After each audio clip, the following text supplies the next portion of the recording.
ومن أعرض عن ذكري فإن له معيشة ضنكا ونحشره يوم القيامة أعمى قال رب لم حشرتني أعمى وقد كنت بصيرا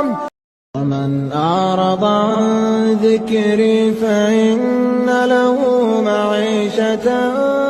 ضنكا ونحشره يوم القيامة أعمى قال رب لم حشرتني أعمى وقد كنت بصيرا ومن أعرض عن ذكري فإن له معيشة ضنكا ونحشره يوم القيامة أعمى قال رب لم حشرتني